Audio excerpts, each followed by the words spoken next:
Hello, very good evening प्यारे बच्चों। Very good evening to dear all. हम लोग पढ़ रहे थे पीरियोडिक टेबल, और पीरियोडिक टेबल में हमने इससे पहले काफ़ी कुछ पढ़ लिया है। करीब 10 वीडियोस आपके ऑलरेडी अपलोडेड हैं। हिस्ट्री ऑफ पीरियोडिक टेबल पर भी 3-4 वीडियो होंगे। उसके बाद पीरियोडिक प्रॉपर्टीज़ में जेड इफेक्टिव पर भी काफ़ी कुछ पढ़ा हुआ है, कंप्लीट पढ़ा हुआ है। Atomic radii as a periodic property हम लोगों ने फिनिश कर दिया है।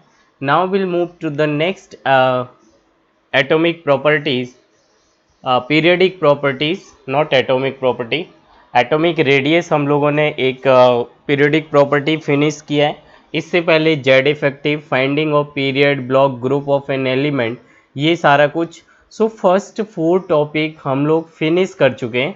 Now will move to the fifth point of this chapter. Total 7 points ही इंपॉर्टेंट हैं इस चैप्टर में, जैसा कि आपको लिस्ट ऑफ कंटेंट दिख रहा है।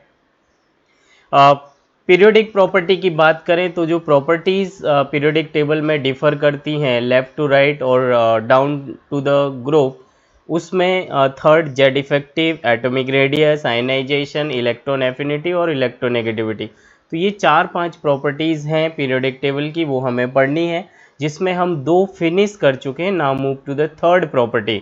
सो पॉइंट नंबर 5 हम लोग आज पढ़ने वाले हैं, that is ionization energy. So what is ionization energy? Let's see. Ionization energy is also called as electron gain enthalpy.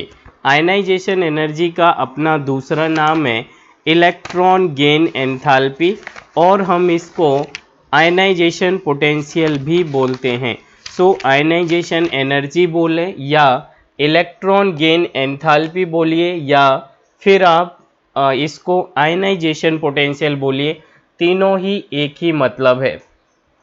So now will understand that कि क्या होता है आयनाइजेशन एनर्जी। बड़ा सिंपलेस्ट फॉर्म में डेफिनेशन है, बड़ा बेसिक है, इसमें कुछ हाई फाई नहीं है।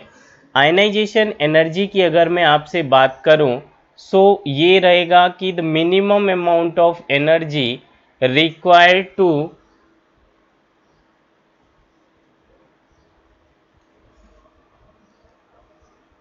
मिनिमम अमाउंट ऑफ एनर्जी, जरा देखिए।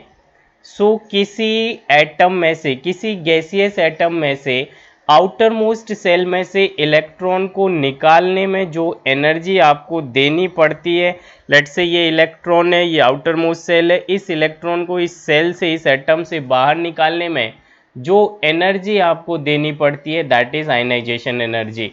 सो वो minimum amount of energy which is required to remove an electron from isolated gaseous atom। Actually अगर एटम गैसियस स्टेट में होगा तो उसके खुद ही एक एटम दूसरे एटम से काफ़ी दूर होगा, तो आपस में इंटर एटॉमिक जो फोर्स लगता है वो नहीं लगेगा। सो ये इंडिविजुअल एक आइसोलेटेड मतलब सिंगल एटम की प्रॉपर्टीज़ है। आइसोलेटेड मीन्स होता है सिंगल एटम, और वो एटम गैसियस स्टेट में होना चाहिए। तो किसी गैसियस स्टेट एटम से उसकी आउटर मोस्ट सेल से इलेक्ट्रॉन को बाहर निकालने में जो एनर्जी आपको देनी पड़े, और वो कितना अमाउंट आप दे रहे हैं, what amount of energy you are given, तो उसे हम बोलते हैं आयनाइजेशन एनर्जी। सो मुझे लगता है कि ये डेफिनेशन आपको क्लियर हो गया होगा, इसमें कुछ भी रॉकेट साइंस नहीं है। वो minimum amount of energy required to remove out the one electron from outermost cell of an atom and that atom must be isolated gaseous state। तो यहाँ पर अंदर प्रोटॉन होते हैं और बाहर इलेक्ट्रॉन, इनके बीच में जो फोर्स ऑफ अट्रैक्शन होता है that is called nuclear force of attraction. इस फोर्स ऑफ अट्रैक्शन को ब्रेक करने के लिए आपको कुछ ना कुछ एनर्जी देनी होगी ताकि ये आपस में इनका अट्रैक्शन टूट जाए। जब ये इसे अट्रैक्ट ही नहीं करेगा तो इलेक्ट्रॉन अपने आप बाहर भाग जाएगा, और इलेक्ट्रॉन को उसकी आउटर मोस्ट सेल से बाहर निकालने में जितनी अमाउंट ऑफ एनर्जी देनी पड़ती है that is called as ionization energy. I think so it's very easy definition कि वो minimum amount of energy which is required for an electron to remove from their outer most gaseous state atom, isolated gaseous state. इसको मैंने एक दूसरी definition के form में भी लिखा है।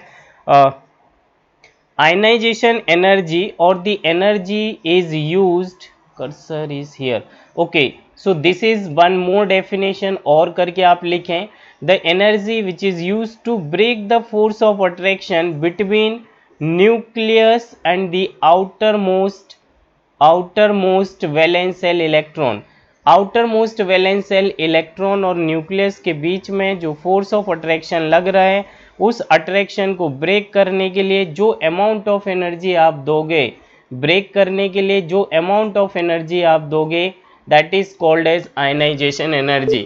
So the amount of energy which is used to break out the nuclear force attraction between proton and the outermost electron. So that amount of energy जो आप दोगे that is ionization. Actually ये energy आपको system को देनी पड़ेगी, atom को देनी पड़ेगी, that's why it is endothermic process. So it is always endothermic. Ionization energy is always endothermic. Let's see ये जो examples है ये properly टाइप नहीं हो पाया, मैं इसको लिख रहा हूँ. M इज अ मेटल जो कि आइसोलेटेड है, अकेला है और वो भी गैसियस स्टेट में है. इसको अगर मैं M प्लस गैसियस स्टेट में कन्वर्ट करूं और एक इलेक्ट्रॉन लूज करूं तो एक इलेक्ट्रॉन निकालने में, M से M प्लस बनाने में एक इलेक्ट्रॉन लूज हुआ, ये करने में जो एनर्जी आपको देनी पड़ी, दैट पॉजिटिव मतलब आपने सप्लाई की, that amount of energy is called as ionization energy. Unit of ionization energy यहाँ पे लिखा हुआ है. So the unit of ionization energy is electron, या सी नहीं था इसलिए मिस्टेक दिखा रहा है, that is unit of ionization energy is electron volt per atom, EB electron volt per atom, और 1 electron volt is equal to 1.6 10 to the power -19 joule होता है. ये आप जानते हो, कभी कभी नीट इसे डायरेक्टली पूछ लेता है. And it is equivalent to 96 kilo joules per mole, 96 kilo joules per mole, 96 kilo joules per mole. So the minimum amount of energy required to remove one electron from isolated gaseous atom, isolated gaseous atom से एक electron को बाहर निकालने में जो energy लगती है, that is called ionization energy. ये एनर्जी आपको देनी पड़ेगी, ये हर एक एटम में अलग अलग यूज होगी क्योंकि हर एक का फोर्स ऑफ अट्रैक्शन डिफरेंट होगा. That's why it is endothermic. और डेफिनेशन मैंने करके लिखा है, to break the force of attraction between nucleus and outer most shell electron, that's it ionization energy. The unit is electron volt per atom, is 1 electron volt is equal to 1.6 10 to the power -19 joule. And ये calculation मैंने direct value लिख दी है, and that is equivalent to 96 kilo joules per mole. As such कहीं भी आपको इसकी इलाबोरेशन की या इसके डेरिवेशन की ज़रूरत नहीं है कि ये यूनिट कैसे आया. रेयरली कभी नीट पूछे, अदरवाइज जेई तो इतना डायरेक्ट फिगर नहीं पूछने वाला. Now will come to the point is successive ionization energy. किसी एक एटम से अगर हम लगातार एक के बाद एक इलेक्ट्रॉन निकालते जा रहे हैं तो आयनाइजेशन के ऑर्डर पर या जो एनर्जी आप दोगे फर्दर इलेक्ट्रॉन निकालने में, उसका ट्रेंड क्या होगा. क्या एक ही एटम से इलेक्ट्रॉन फर्दर इलेक्ट्रॉन निकालेंगे तो एनर्जी ज़्यादा देनी पड़ेगी या फिक्स्ड अमाउंट ही देना है क्योंकि एक ही निकाला तो एक ही दो, ऐसा नहीं है. एनर्जी इंक्रीज होती जाती. सक्सेसिव इलेक्ट्रॉन मतलब लगातार इलेक्ट्रॉन निकालने से, एक ही एटम से लगातार इलेक्ट्रॉन निकालने से एनर्जी इंक्रीज करती है क्योंकि फोर्स ऑफ अट्रैक्शन इंक्रीज हो जाता है.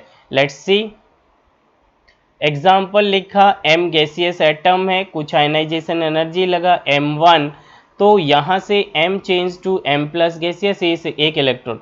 मैं लिखता हूँ M gaseous atom get convert into M plus gaseous, एक इलेक्ट्रॉन को रिमूव किया, जो एनर्जी यहाँ पर खर्च हुई that is ionization energy 1. M plus gaseous atom से फर्दर चेंज किया M प्लस 2, मतलब इस बार भी आपने एक ही इलेक्ट्रॉन निकाला बट ऑलरेडी ये न्यूट्रल एटम से नहीं निकाला, कैटाइन से फर्दर निकाला, कैटाइन 1 चेंज टू कैटाइन 2, एक इलेक्ट्रॉन निकाला और यहाँ पर आयनाइजेशन एनर्जी 2 यूज हुआ. M2 प्लस गैसियस एटम से फर्दर एक इलेक्ट्रॉन निकाला, M2 plus cationic gaseous atom get change to M plus 3 cationic और एक इलेक्ट्रॉन फिर से निकाला, now it is ionization energy 3। सो सक्सेसिव आयनाइजेशन एनर्जी का ऑर्डर बढ़ता जाता है। Ionization energy 3 is greater than ionization energy 2 and ionization energy 2 is always greater than ionization energy 1। ऐसा क्यों हुआ? क्यों सक्सेसिव आयनाइजेशन एनर्जी इंक्रीज करता है? Relation between successive ionization energy, ionization energy 3 is greater than 2 and 2 is greater than 1। बड़ा simple reason है, आपने ये सारा पढ़ा हुआ है। इतना ही आपसे पूछते हैं, कुछ क्वेश्चंस मैंने यहाँ पे लास्ट में वीडियो में शेयर किए हैं पीपीटी के फॉर्म में, या मैंने वीके जायसवाल से डायरेक्ट क्वेश्चंस कुछ लिखे हैं, आप उन्हें प्रैक्टिस करें। थ्योरी इतना ही है, इससे डिटेल बिल्कुल ज़रूरत नहीं है for the selection of NEET and JEE. बिल्कुल रॉकेट साइंस के चक्कर में ना घूमें, इधर उधर की बातों में ना आए कि और डिटेल पढ़ते तो मज़ा आ जाता। मुझे लगता है इससे ऊपर कोई सिंगल क्वेश्चन नहीं आता है। 100% each and every question you are able to solve. So please take your notes precise form, learn, revise these notes again and again and will make a practice on each chapter minimum 100 questions। until unless questions नहीं करोगे आपका orientation या theory questions form में change नहीं होगा और आपको आते हुए आंसर भी नहीं आएंगे। चलिए क्वेश्चंस हम लास्ट में सॉल्व करेंगे वीडियो में। सो आयनाइजेशन एनर्जी क्यों इंक्रीज कर रहा है उसका रीजन पढ़ लेते। If the size of cation, this is if the size of cation decreases then outer most shell electron become closer to the nucleus. इसका मतलब समझिए, ये एक M न्यूट्रल एटम था, ये एक इलेक्ट्रॉन को लूज करके बन गया M प्लस गैसियस।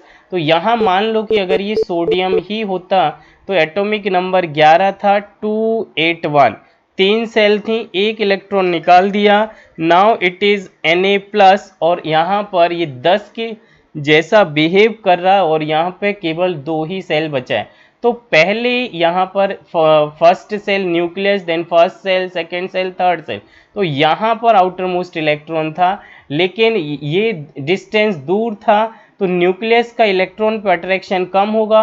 ऑलरेडी अगर ये वीकली इससे जुड़ा हुआ है तो कम एनर्जी लगेगी और इजीली इलेक्ट्रॉन निकल जाएगा। लेकिन जैसे ये सोडियम प्लस बना, मतलब 2 ही सेल हैं, तो यहाँ पर अभी प्रोटॉन तो 11 ही हैं और इलेक्ट्रॉन 10 बचे हुए हैं। इसका मतलब पर इलेक्ट्रॉन पर एक प्रोटॉन से ज़्यादा अट्रैक्शन लग रहा है, प्रोटॉन डोमिनेट कर गया, मतलब अट्रैक्शन कैटाइन में ज़्यादा है।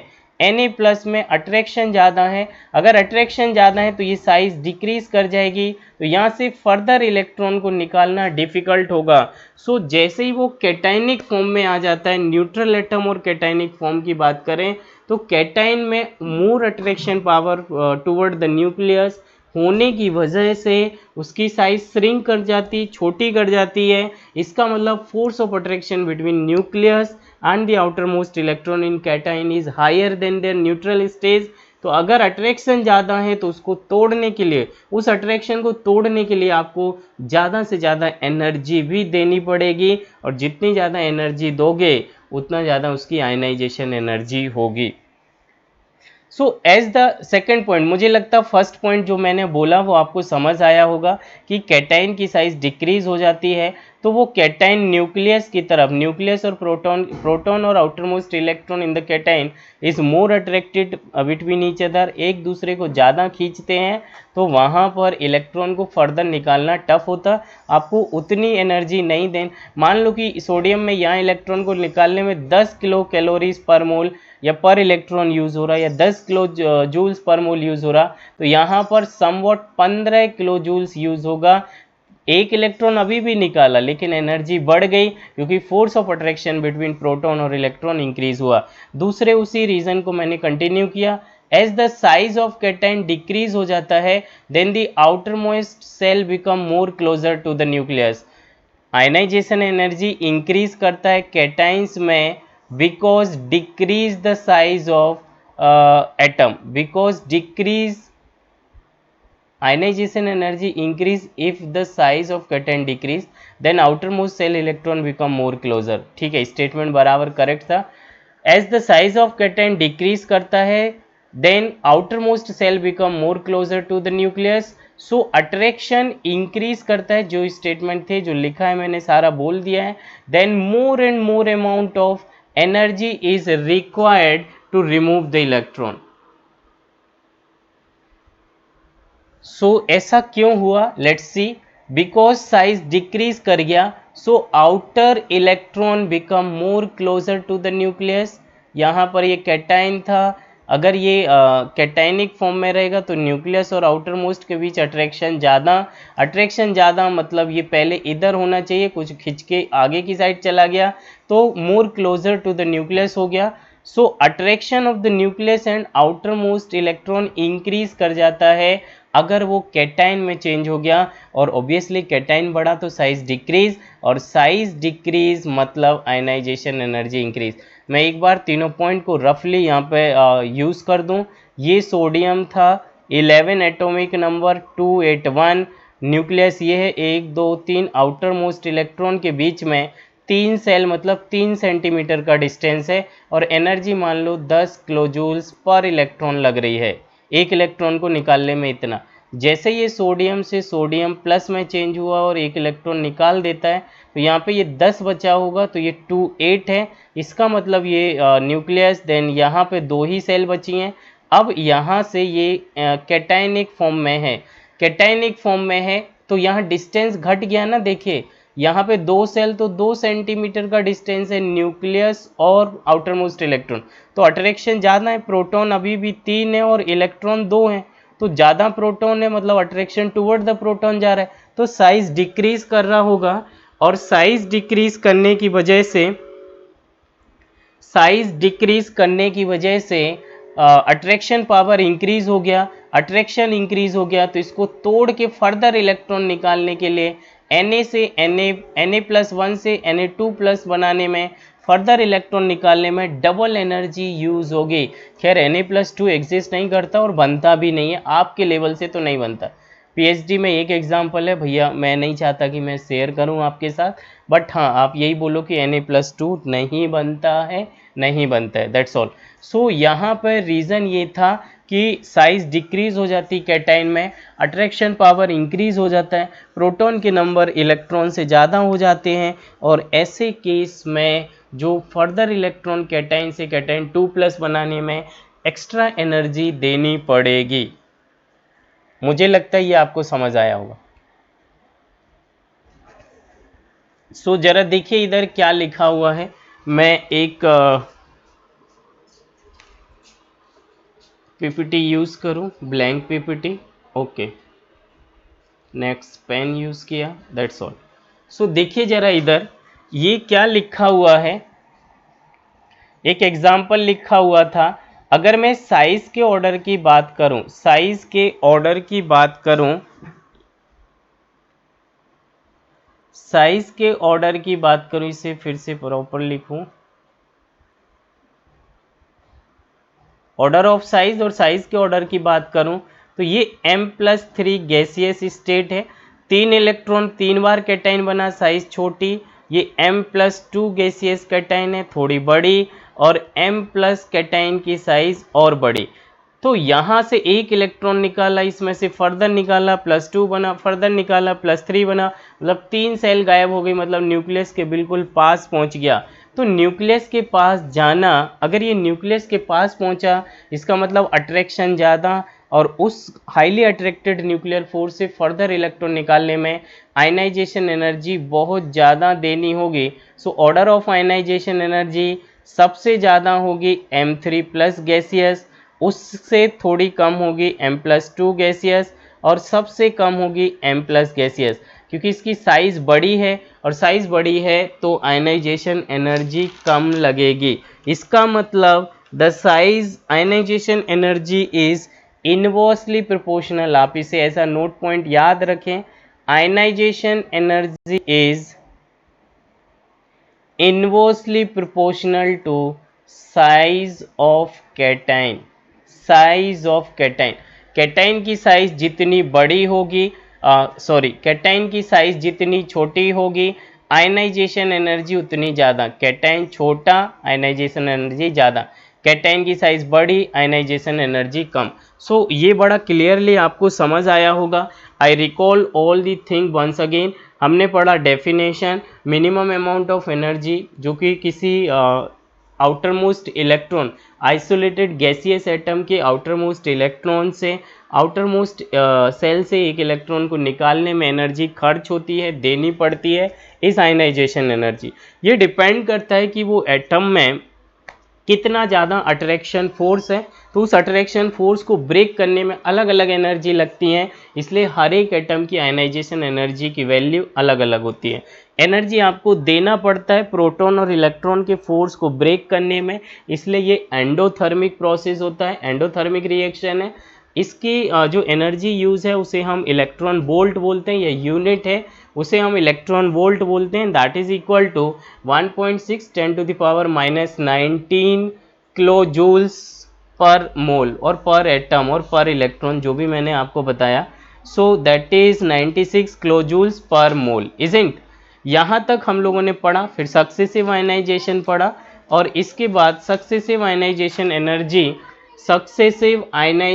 एनर्जी इंक्रीज करता जाता है, क्योंकि जितने पास आप न्यूक्लियस के पहुंचोगे, force of attraction between nucleus and the electron is strongly holding to each other, और उसको ब्रेक करने में भी ऑब्वियसली एनर्जी ज़्यादा लगेगी। मैंने सारी चीज़ रिकॉल की विद इन 2 मिनट्स, तो मुझे लगता है कि आपको ये समझ आया होगा।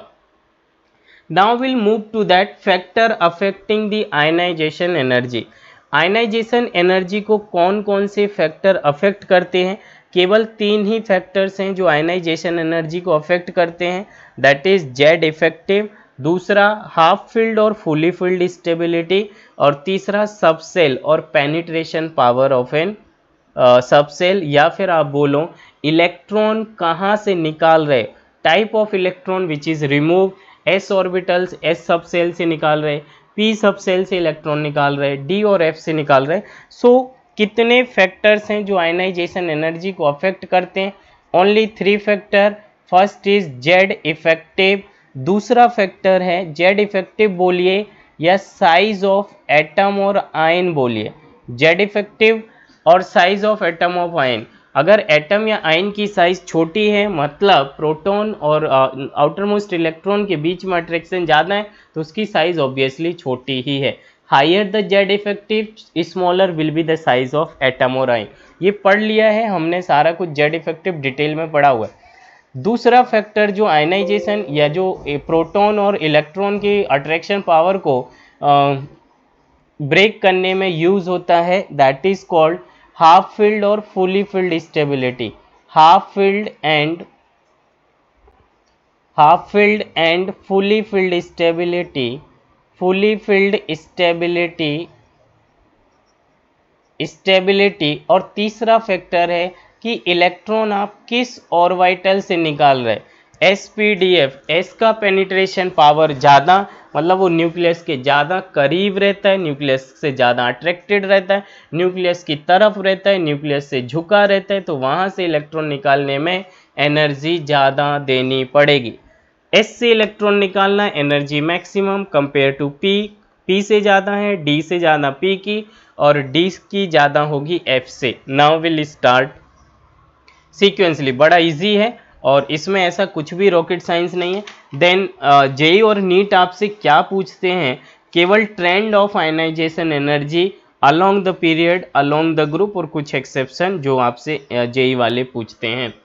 सो लेट्स, मैं अगर आपसे बात करूं कि what are the factor which affecting the ionization energy, so यहाँ पे जो फैक्टर है आयनाइजेशन एनर्जी को अफेक्ट करने वाला जो फैक्टर है, ionization energy is directly proportional to Z effective, और ionization energy is inversely proportional to the size. जरा इधर देखिए, मैं इसको लिख दूं, ionization energy inversely proportional to size of neutral atom और cation.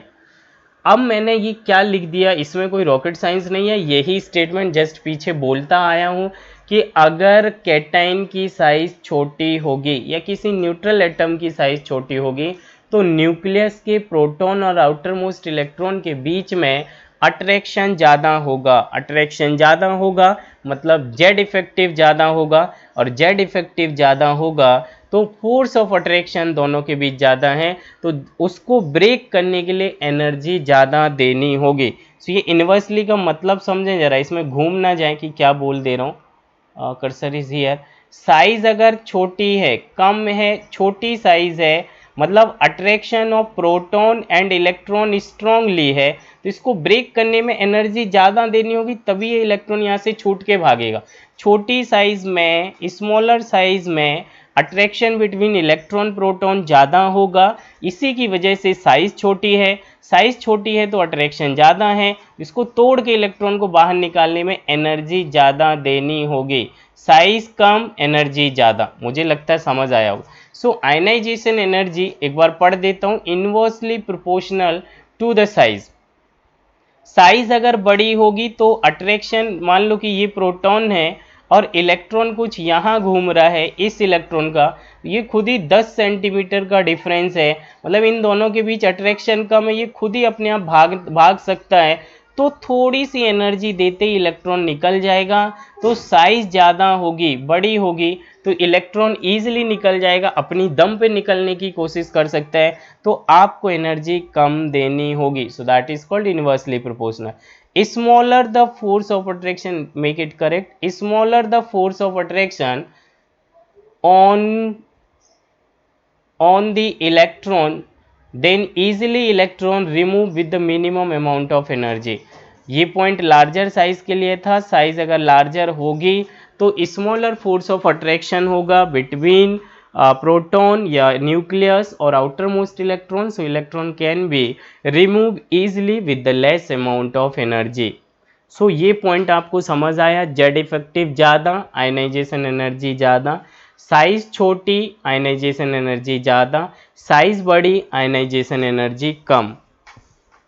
Now move to the next part, next topic, कि आयनाइजेशन एनर्जी का जो दूसरा फैक्टर है जो अफेक्ट करता है, that is half filled and fully filled subshell.